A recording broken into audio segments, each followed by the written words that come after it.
works this time. It worked. Yes. Awesome. Sweet. How are you? I'm good, and I am not in frame at all. Yeah, let me see if I can get me in frame too. Okay. Yeah, I think that's a little bit better. Awesome. Well, thanks for being here, man. Yeah, man, of course. Happy to help. Yeah, man. How's your quarantine going? Productive. I am practicing as usual. Yep. And yeah, that's about it. I'm trying to work on another book, but it's not really happening. So Yeah. So you have 3 books finished right now, right? I have 2 books officially finished. Okay. The third book, which is book number 2, is almost finished. It's a very hard book to write. Okay. Yeah. So Great. I just want to make sure it's good before I send it to the publisher. Right. Right. Well, I saw on your Instagram that you're published now, like you got involved with the publisher. So congratulations on that. It was like a year. It actually happened a year ago or something like that. So yeah, it's official. I just didn't say anything. Okay. Well, yeah, congratulations on that. Your books are the stuff that I've seen out of your book is awesome, and it's definitely really helpful. And it's helped my hands for sure. Oh, great. So happy to help. So I guess for people who are watching who maybe are musicians but not percussionists, or who don't know who you are, you just want to give a little backstory on how you got where you are, like auditions you've taken and your percussion experience, I guess. Yeah, so long story short, I started playing drum set when I was 3, and then I started taking orchestral lessons when I was in 4th grade from Douglas Waddell and Patricia Dash in Chicago. It was the Percussion Scholarship Program.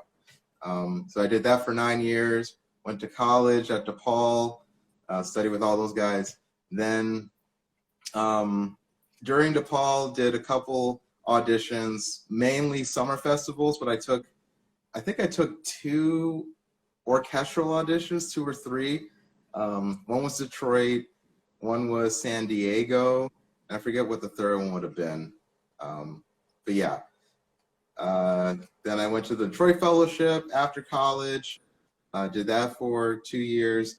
Did the Cleveland audition, did the Cincinnati audition. I think there was another one, but I can't remember. Then went to Pittsburgh with Carnegie Mellon and the Pittsburgh Symphony, and that's when I took the Calgary audition that I ended up winning. Okay. And then most recently, I took the Montreal audition last year. I got to the finals, and then I took the Kansas City audition this year and won. Nice. Yeah, great. Congratulations on that. That's an awesome time. Great. Well, glad to have you here and get to chat with you a little bit. I want to talk a lot about your process of writing the books, because I think that's something that as percussionists, we see all of these books that we use, stick control, syncopation, all of those Mitchell Peters etude books. I think we see those, but we don't necessarily know the thought process behind how you write a book. Because I mean, I know me, I'm a university student right now at Furman University here in Greenville, South Carolina.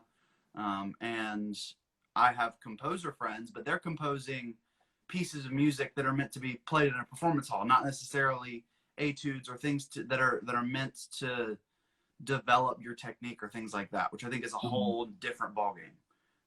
And so I guess my first question, what kind of inspired you to want to do that? What was the thought process behind, hey, I should write a book?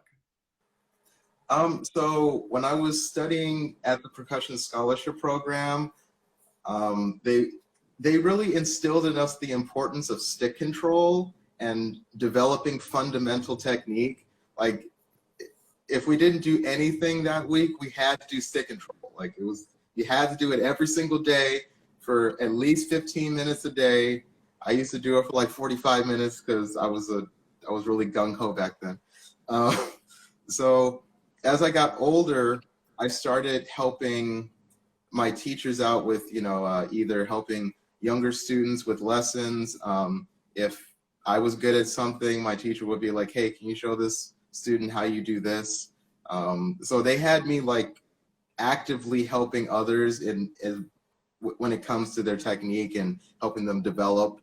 And that started really young. And so what I thought of doing for them was making little workbooks for the younger students, as far as like, this is what you need to know before you get to next year. This is what you need to know before you get to this year. So at first it was just for first year students.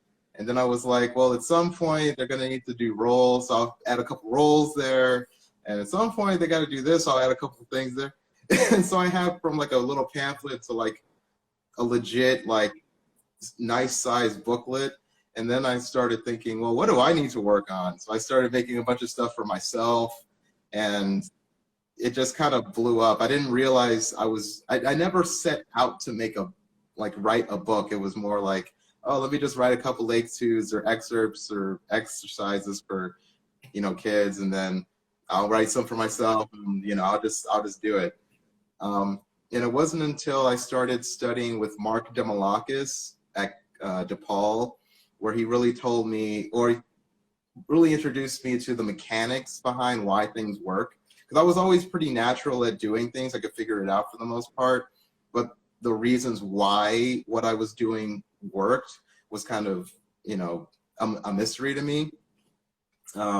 So after studying with him and having a lot of conversations with another friend of mine, Dylan Moffitt, about the mechanics and how to like explore mechanics behind drumming, I really kind of went ham and was thinking, there's no book that talks about the mechanics behind why this works this way. And eventually I did hear about one book that actually talks about bone structures. I can't remember what the name of it was. But I was thinking like more of a reader, like a galaxy to the reader's guide to the galaxy or something like that, or mechanics for dummies or something like that. Something super general where it doesn't get too like, this is your radius ulna and just something like, this is your forearm, you do this and it does this, cool. So yeah, but I think that mostly the introduction is from my studies with Mark and trying to codify those ideas so that it'd be really digestible for people. So they, simple general terms like your index finger does this, your middle finger does this, and not get too deep into it. But yeah, after a while, I just kind of try to codify those ideas, make them as simple and as general as possible so that a wide variety of people could play and use it. And the exercises were more from when I was a kid. Okay, nice. Kind of happenstance, it happened. Right. That's really interesting how that came about from such a wide range of experience. So I guess follow up to that, how do you go about when you're writing a book with etudes and like different sections of different things? How do you go about figuring out what you want and what maybe doesn't need to go in, I guess? Because I mean, obviously you probably have a lot of ideas of what you want to go in there. And so the process of weeding out ideas must be a terrible, terrible process. Yeah, because originally I was just going to put everything in one book and just ship it out to everyone. Then I was like, that's a lot of information for just, and then by the time usually what happens is people kind of glaze over things and like, oh, I'll just go to roughs instead of working on full strokes. So I figured, finding a spot, which I figured in the first book, it stops at paradiddles. So it kind of gets you in the mood for diddles without actually telling you you're getting, actually the beginning of the book gets you in the mood for diddles, but no one knows that yet. So yeah, I was trying to figure out a spot to stop at that made sense. Mm-hmm. And there were some parts of the first book that I actually cut out because it included aspects of like distinctive rebound, even though paradiddles kind of does that too, but it's a paradiddle. You should probably know how to play a paradiddle before you do rolls. So yeah, I was trying to figure out a good spot to stop at, and then I was thinking, okay, what's important? Stroke types are important. Continuous motion is important. Are flams important? Yeah, because and then when you do rebound strokes, you'll probably have to discuss roughs. So if they already know how to execute a flam, it's a lot easier to just put a diddle there instead of a single note. So I was like, yeah, I guess so. Okay, I'll throw that in. So yeah, I was thinking, like, what's important right now for basic technique? Mm-hmm. And if they had to do diddles, at least they have paradiddles to work on a little bit of diddle strokes. But other than that, I wanted a book completely dedicated to just rebounds, and another book completely dedicated to just single strokes. Mm-hmm. And then after that, it might just go into the second book. Then you get all these extended techniques of charge strokes and superior technique stuff from that book, Lefebvre, I think, the Lefebvre book. Yes. Yeah, incredible book. Yeah. So yeah, that's kind of my process of figuring out what to put in, because I can go. I love.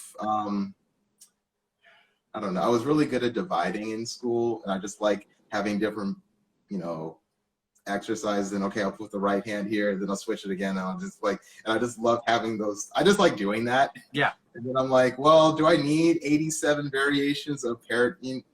Yeah. That's awesome.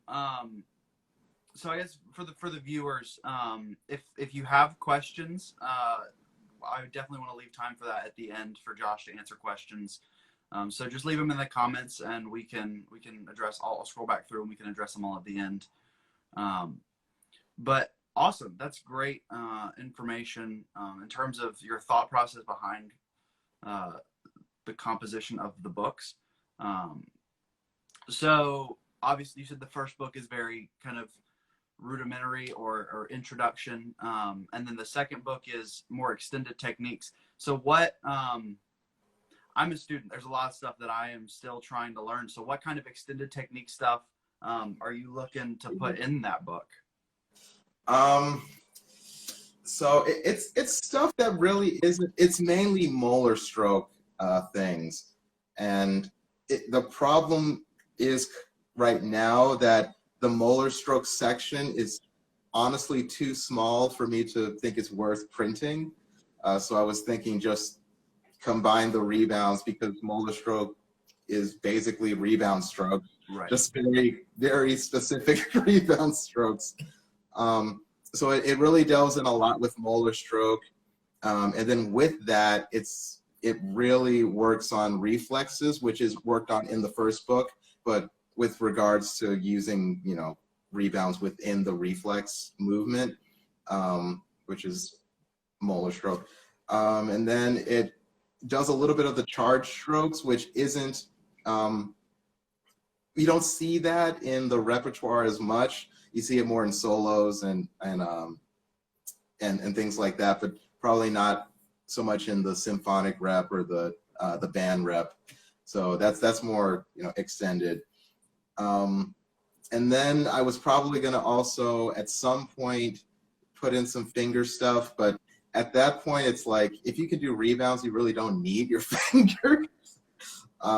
That's kind of an added benefit at that point, which I already have videos about that, so I didn't think finger technique, because I don't do that, and I can teach it, but it's I don't implement it that often, if at all, unless I really have to.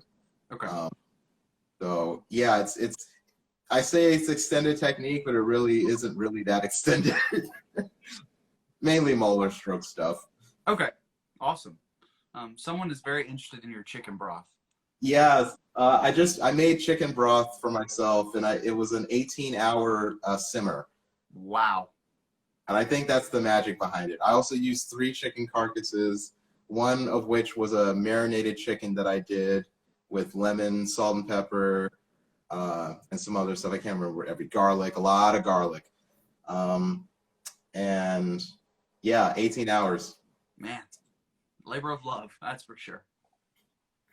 Awesome. Well, Well, so kind of transitioning from the books to playing, I guess more. I think anybody who has seen your videos or playing would agree that you have a very technical approach to anything you do. Like that's Yeah. kind of your whole thing is how to do it. So talk about a little bit of the process between the technique and also the musicality of what you're doing. Because I think a lot of times people in their brain separate things into technique and music. But I don't think that that's really how it should be. I think that you reach the musicality through the technique. So talk about a little bit about your process through that. Yeah, I was really, again, I always was interested in why things worked the way they did. And I was always searching for the best way to execute whatever I wanted to execute. So if I was working on crescendo, if I wanted to get better at crescendo rolls, I just play 100 crescendo rolls every day. If I wanted to get better at, soft playing, I just played soft for the week. Want to get better at my left hand, I just play with my left hand all the time. So I always had this like, oh, you do this if you want to get here, you want to do this, you do this. And I always wanted to have an answer for every, if I want to do this, what do I do? And that being said, I kind of got, it's easy to get into the rabbit hole of like, okay, you do this and this happens, you do this and this happens, instead of just like, all right, well, let me just play, And it took a lot for me to kind of separate the executioner with the performer. Mm-hmm. Because as I'm a performer, like, especially this comes out in auditions too, where I'm just kind of deadpan and I'm just constantly thinking about phrase. Because if I emote too much, things won't be as clean often because I might get too into it, so I won't have as much control. So it has to be a balance between, yes, it has to be clean, yes, it has to be clear, but that shouldn't, negate the fact that it should sound good and sound musical. And the other risk, especially with auditions, is that it sounds manufactured because it's so like organized to the point where there's not a lot of nuance. Mm-hmm. Yes, you can insert nuance, but if you put an inserted nuance against someone who's just, kind of improvising, the improvisation is probably going to sound a little more interesting than what you expect. Okay. And so it took a lot for me to get out of the mindset of, okay, let me learn this piece and regurgitate it at the audition because this is the way it's supposed to go, into let me learn this piece and play what it's supposed to sound like, instead of like regurgitate a prepared method. And really it's kind of a paradigm shift, and it's not a way that we're really instilled to think at the performance.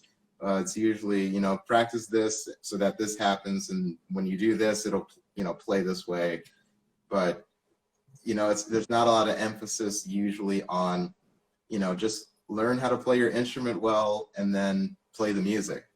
If you know how to do rolls, you don't have to plan for playing a roll at a certain spot. You know how to play soft, you don't have to plan for a soft dig-a-dut. You just know how to play soft. So yeah, trying to keep it simple without, getting too into the weeds. Obviously, if there's a detail you have to work on, of course, work on it. Right. But you don't want to like impede on your musical voice by doing that.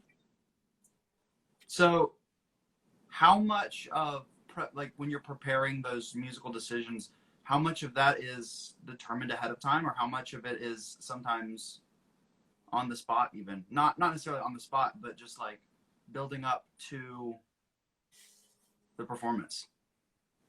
Yeah, I think for me personally, I like living on the edge, to the point where I have done this, and I did this for Kansas. I didn't practice cymbals, bass drum, or tambourine because I just knew how the piece went, and I figured, why practice it if you know how to play a bass drum, you know how the piece goes. So yeah, like but that's the goal. Like, and Matt Howard talked about this at the TED ACCA seminar, is that like an audition isn't to see who can play the excerpt best. It's who is the most proficient at those instruments under pressure. Like, if you can play the instrument, playing the excerpt is probably not that hard. If you can play a role, playing Capriccio Espagnole isn't going to be hard, you know? So I like having a general sense of what the piece sounds like. So I do a lot of listening every day. If I don't play, I listen, especially. And then the other thing is I need to make sure I can actually execute the thing. So I need to play through it. But I'll usually have a couple ways I want it to go and make sure I can play it those different ways. And when I get to the audition, I just play it the way I hear it. If I hear and maybe some days I'm like, you know, I just like, it's like, what does Kiji sound like today? You know, instead of like, all right, let's do the Kiji thing that I practiced 88 million times. You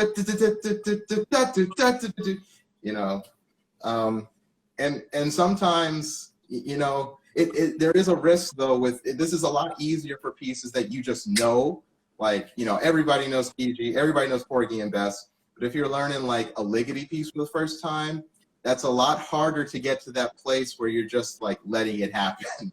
So yeah, there's certain pieces where I have a little bit more control about, okay, it has to go here at this part. You know, that's where I have a little bit more control or awareness of what's going on instead of just like, all right, let's play. You know? Like case in point, Midsummer Night's Dream on snare drum. Never played that excerpt before, so I'm like, again, I'm deadpan. I'm just like, okay, 2, 3, 4, 5. So if I don't know how to phrase, if I don't have the connection with the piece, I can at least have that same connection with time, with the rhythm, like you know, like if I don't have a lot of awareness of it, like, oh, this is how, you know, whatever the choir sings, you know, you'll have that connection somewhere, either with the sound you're producing, with the sound of the drum, or the rhythm, or the time. Yeah, so I try to find those ease of connections and ease of just letting it happen somewhere, even if I don't have that much of a connection or relationship with the piece. Yeah. I saw a question pop up that I think would be perfect for right now.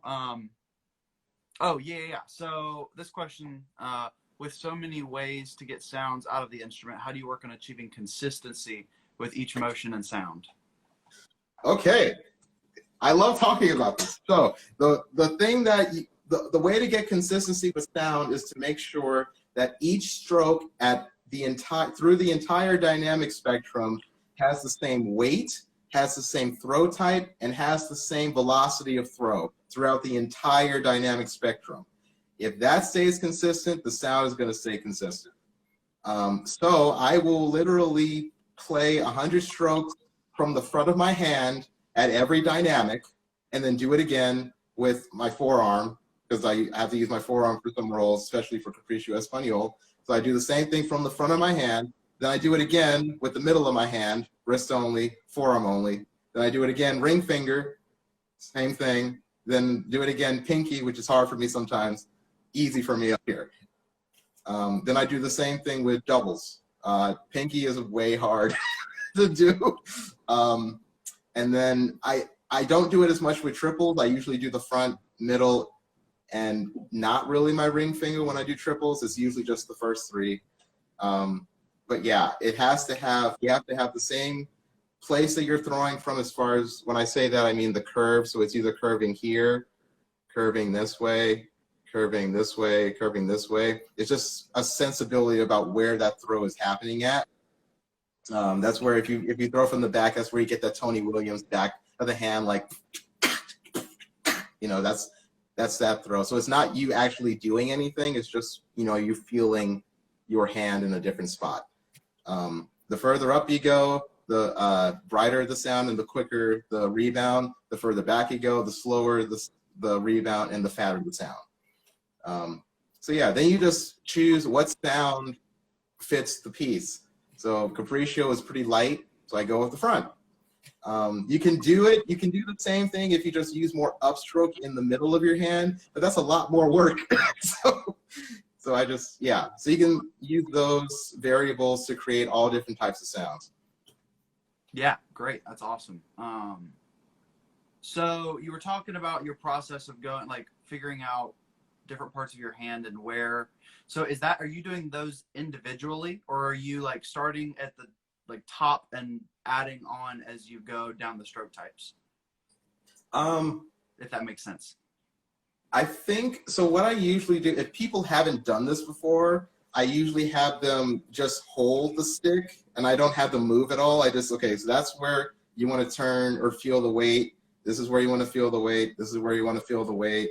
This is where you want to feel the weight. And then when you have the fingers back on, you just tell them to feel that part of your hand on the stick. If they have to press a little bit, that's fine, but it shouldn't be a pressure thing. It should just be like just a sense, and then dropping from that point, like simple, just like letting go, that kind of thing. So yeah, that's a couple methods that I usually have people do if they've never done it before, because it is a little weird because no book talks about it. So. Yeah, awesome. I saw another question pop up, kind of about what we were talking about earlier. I just saw your podcast with Casey Cangelosi, who I hope to interview soon. And you talk about being told to never not make music. How do you get into that mindset while maintaining focus on technique, note accuracy, etc.? So, and actually this is something that, yeah, you should always be looking to, everything you do should sound beautiful. If it doesn't sound good, like Mark used to tell me, that's not a sound. If it wasn't the appropriate sound. I always got mad at him for that. I was like, I mean, you hear it, right? Okay. But if it's not a full sound, if it doesn't resonate, if it's too harsh, if it's, you know, if it has no articulation, then it's probably not appropriate technique, and it probably won't be useful in any of your pieces if you can't make an articulate sound, make a full sound, make a light sound, make a dark sound. You should be able to make all of those sounds. And so while focusing on technique and accuracy, you should also be focusing on, okay, what is this technique producing? What kind of sound is it producing? Is this sound appropriate for this piece? Or am I just point, click, point, click, point, click? And yeah, so I was just thinking everything I practice and everything I do should have a musical character to it, whether it be a sound choice that I'm going for, a way of feeling, if I'm just feeling like relaxed, or am I feeling more intense? What does that feel like? What does that sound like? And then when I'm practicing notes, like every note should phrase to somewhere. I should know where every note goes, which means I shouldn't just be practicing playing in the middle of the bar. I should be practicing playing in the middle of the bar while going to the next note. Like, what does it sound, ba, ba, or does it sound, da, da, you know? Yeah, so always thinking about what those techniques and accuracy exercises are practicing to produce a good sound, a good phrase, and eventually music. Nice. Yeah, that makes a lot of sense. I've never thought about it that way, but it was really interesting to hear. So you said earlier, if you didn't play in a day, you listened.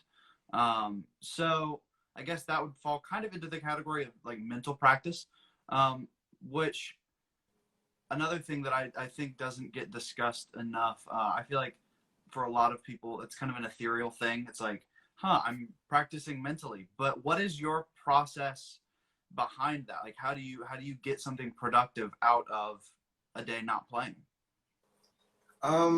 Yeah, so it's good to have an active imagination. It makes mental practice a little easier to do.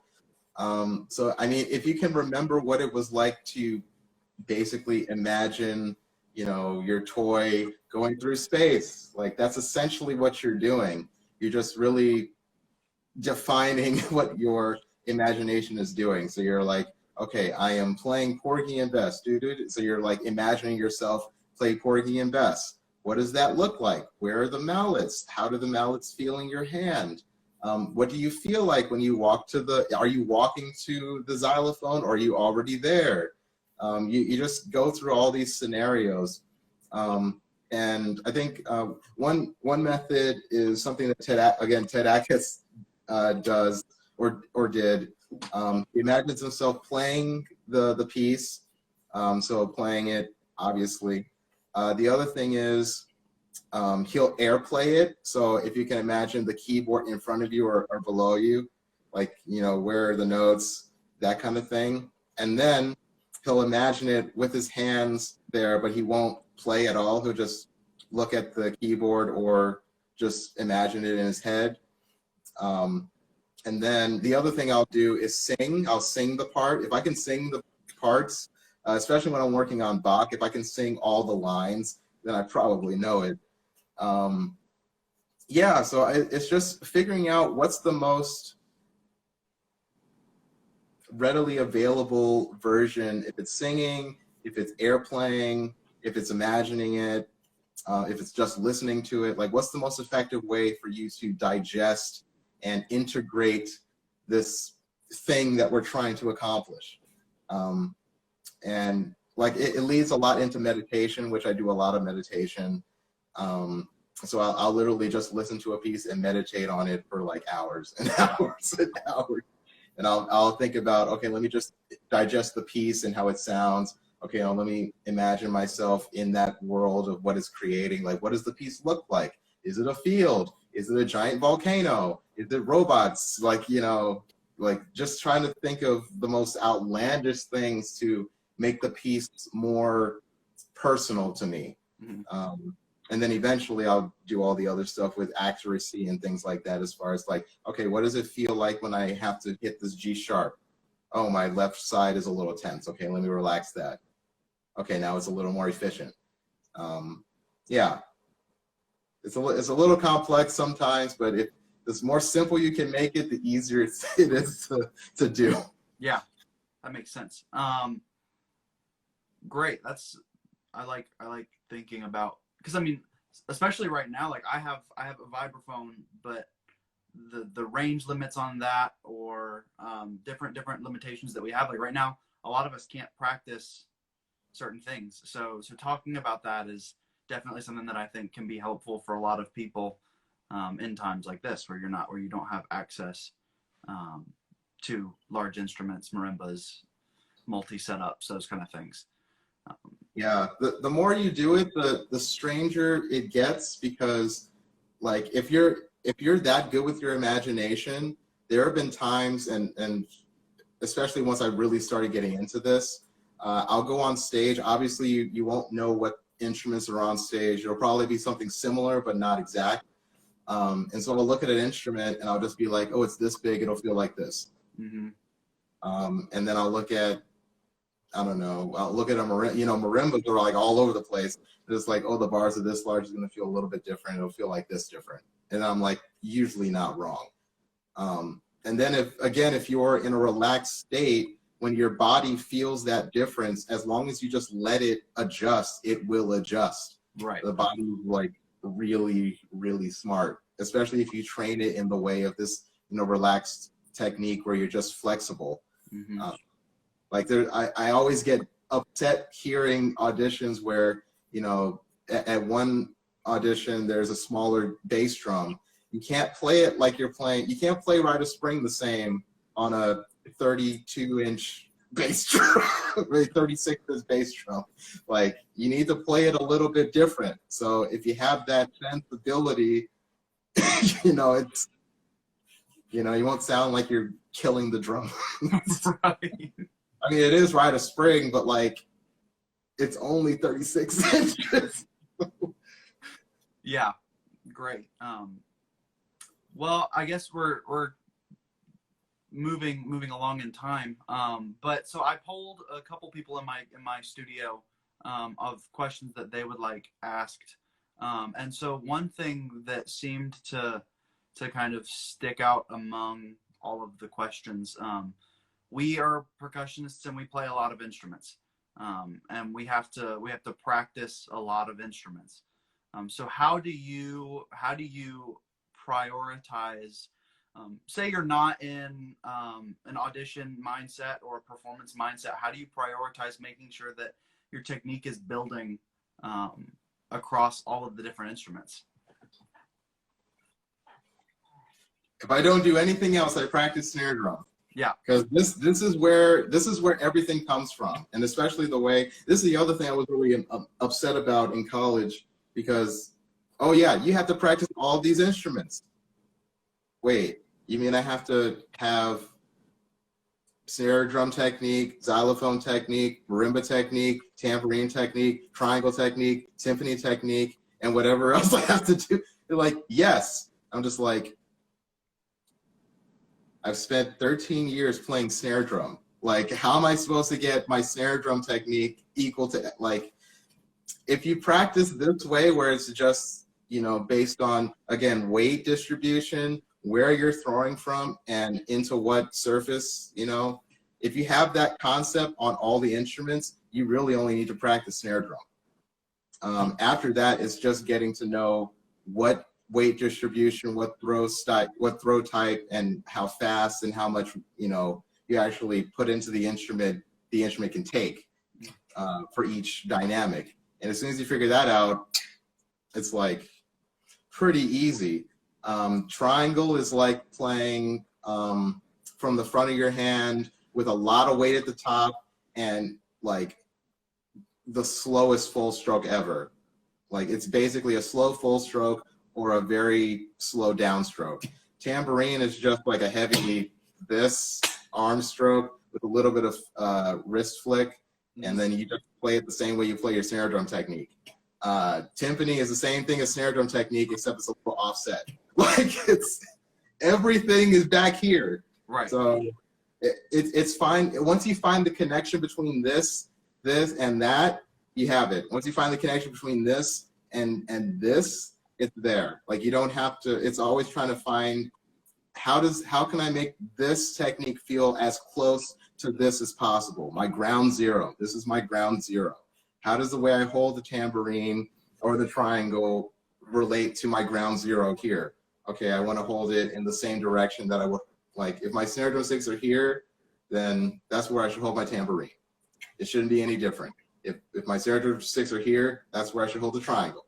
Like, my triangle playing is like, the triangle's like a little bit offset. It's not completely straight. It's like offset because that's where my snare drum grip is. Right. Like, it's and cymbals are the same thing. It's like, you just do that. Like, everything's ground zero. Right. This is like the secret reason why I wrote the series, because like everything's the same. Yeah. Yeah, I think the continuity is really helpful, especially in terms, like, going into like an audition season where you have so much you have to play. There's no way that you could have a different technique for everything. And you were gonna get cut. I mean, I haven't taken many auditions. I think I've taken one substitute orchestral audition. But even that process was like really overwhelming in terms of, like, you feel like there is so much you have to do. But anything you can find to kind of make the process as streamlined as possible, I think is awesome. And that's great that kind of the idea behind the series of books. It's kind of great that's being told. There was another question that came up. I'm about to enter my freshman year of college for percussion. What are the best things I can be working on to better prepare myself for first semester? Fundamentals. Get all your stroke types down. Yeah. Like, stroke types you should not be struggling with lifting the stick. Like, it's just that. You just lift the stick up. It's just a wrist turn. You shouldn't be struggling. Yeah. And then being able to do all the stroke types with double strokes, and then with buzzes and or multiple bounces. Buzzes I usually leave for soft playing personally, because I don't like I don't like that sound at all. But yeah, fundamentals. Play through some rudimental solos for snare drum. Will Coxon, Pratt, obviously, and then scales. Get all your major scales completely down. You should not be struggling with F major. Like, you should be able to play 2 octaves up and down seamlessly. Chromatic scales, that's kind of stuff. If you want to exercise for that, you could do a sextuplet, 2 sextuplets of chromatic scales up, and a 16th note major scale down, or reverse, and just go through all the scales that way. I love that exercise. I know what I'm doing tonight. Yeah, it's so much fun. You just rip through it. Right. And then you can you manipulate it. You can do triplets on each note, to work on your arm strokes and placement. When you do that, make sure you're not. Okay, well, I start getting into like body mechanics. Just relax. Awesome. Let's see. Scroll down here. Make sure nothing else. So kind of winding down. What's next? What is Josh Jones doing? I mean, obviously right now that's kind of all in flux. But what are your next projects you're looking forward to doing? I'm trying to work on my left hand 4-mallet technique to get that more smooth and streamlined so I could play harder music. I love playing Bach, but people are telling me I need to play more things. So yeah. I'm with you there. Yeah. So I'm doing that. I'm trying to write a little bit more, but someday, I haven't written in a while. That's the problem. I'm more working on technique and trying to get some energy out and keep my hands moving. It's a little more active for my brain right now. I'm safely taking walks. I'm not going out to parties or anything. I'm just going to the river and walking and then coming right back. So be smart. And I'm cooking. I made that broth, so that was cool. That seems to be a common thread. Everybody's master chef now. Yeah, I am a horrible cook, so I'm trying to get better for when I move in with my fiance eventually. So nice, man. Well, I appreciate you sitting down and chatting. Let me double check. No more. Someone asks, will you be going to Interlaken this summer? As long as it's happening, yes, I will be there for 3 weeks. Nice. Let's see. As long as it's still happening. I really hope it still happens, but you never know with everything going on. Yeah, nobody knows. Well, all the woods. Somebody asked, so how about that Mary Poppins rap? Oh yeah. That was a interesting thing because I got to use techniques that, again, I had worked, like a couple extended techniques that I had worked on, but never got a chance to implement. So it was fun in that regard where I could be like, oh man, I get to use this time. Because there were some impossible things where you had to do like chicka chicka chat to do like double stops, chicka chicka chat. And you could have done it with 4 mallets, but to get from chicka chicka chicka chicka, like instead of just do a finger push pull motion. And people were looking at in the back and being like, how are you? Just like, bro, it's just a roller stroke. And they're like, what? It's like that video. Oh, well, Jojo Mayer was, I think he was at PASIC and he was describing some kind of technique. And I mean, he was playing probably the fastest 16th notes I've ever heard from one hand. And I'm like, how do you do that? And then he's like, it's just like a Muller stroke. And I'm like, that's what I would do. yeah, Muller stroke, yeah. What does that mean, man? I'm a little like 14-year-old percussionist. I don't know what that means.